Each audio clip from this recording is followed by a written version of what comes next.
సంబంధించినటువంటి విషయాలు కానివ్వండి, అలాగే పాడి పంటలు, అలాగే పశువులు ఎలా తెలుస్తాయి గోదాదేవికి? ఎందుకని అంటే గోదాదేవి ఆలయానికి మాత్రమే పరిమితమయ్యేటువంటి అమ్మాయి కాదు. ఆలయానికి మాత్రమే పరిమితమయ్యే అమ్మాయి కాదు. ఏ ఇంటికి వెళ్ళాలన్నా పరిపూర్ణమైనటువంటి స్వేచ్ఛ, చొరవ ఆ తల్లిలో ఉన్నాయి. ప్రతి ఇంటికి వెళుతూ అత్తగారు, మామగారు అని వరుసలు కలుపుతూ, అక్క, చెల్లి అని వరుసలు కలుపుతూ అందరితో కలివిడిగా ఉంటుంది గోదాదేవి. అందుకనే ఆమె పల్లెటూరు జీవితాన్ని కళ్ళకు కట్టినట్టుగా మనకి పాసురాలన్నింటిలో కూడా చూపించింది.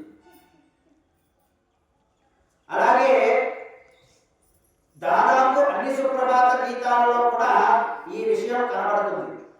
తొండరడిపడి ఆడవారు ప్రసాదించినటువంటి తిరుప్పళవాయిచ్చి, మనం ముందుగా చదువుకునేటువంటి తిరుప్పళవాయిచ్చి పాసురాలలో అక్కడ ఏమని చెప్పాలి అంటే మెట్టిల మేదెవెల్ తలబడెమ్మ ఎరుగల్ అని అంటారు. అంటే భగవంతుడి ఆరాధనలో భగవంతుడి కన్నా ధన్యజీవి ఎవరయ్యా అంటే భాగవతుడే. భాగవతుడే ధన్యజీవి అని. అంతటి విశేషం ఆ యొక్క పాసురాలలో, ఆ యొక్క భగవంతుడి ఆరాధనలో ఉంటుంది. చక్కెరను అనుభవించడంలోనే కదా ఆ మాధుర్యం ఉంటుంది.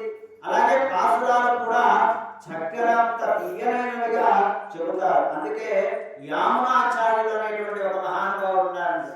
ఆయన చెప్పారు, మనం భాగవతం ఈ యొక్క చతుర్ముఖ బ్రహ్మగా పుట్టడం కన్నా భాగవతోత్తముల ఇంటిలో ఒక కీటకంలాగా పుడితే చాలు అన్నారు. ఎందుకని? చతుర్ముఖ బ్రహ్మగా పుట్టడం కన్నా భాగవతోత్తముడు, చతుర్ముఖ బ్రహ్మగా అయితే ఒక వేలోనే వెళ్తాడు, కానీ భాగవతోత్తముడు అంటే అనేక రకముల దైవికమైనటువంటి విషయాలను అనేక విధములుగా అనేక మంది దేవతల గురించి ప్రవచనం చెబుతూ ఉంటారు, చక్కగా మాట్లాడుతూ ఉంటారు. కాబట్టి భాగవతోత్తముని ఇంట్లో కీటకంగా పుడితే చాలు, అంతకు మించి వేరే ఏమీ అక్కర్లేదు అని చెప్పారట. అందుకనే ఇంట్లో చంటి పాపగా పుట్టినటువంటి ఆడవాళ్ళ ఇంట్లో చంటి పాపగా పుట్టినటువంటి ఆండాలు తల్లి ఎంత పుణ్యం చేసుకుని ఉంటుంది అని చెబుతారు. ఏకైక మహిళా ఆడవారు మేలుకొలుపుతో లేచే ఆమె నాయకత్వంలో కృష్ణుడే ఆ మందిరానికి వెళ్ళాలి, పూజాధికారులు చేసుకోవాలి అని ఆమె చెరుకత్తులు అందరూ కూడా ఎంతో అదృష్టవంతులు. కీటకంగా పుట్టితేనే అదృష్టం అని చెప్పుకున్నాం.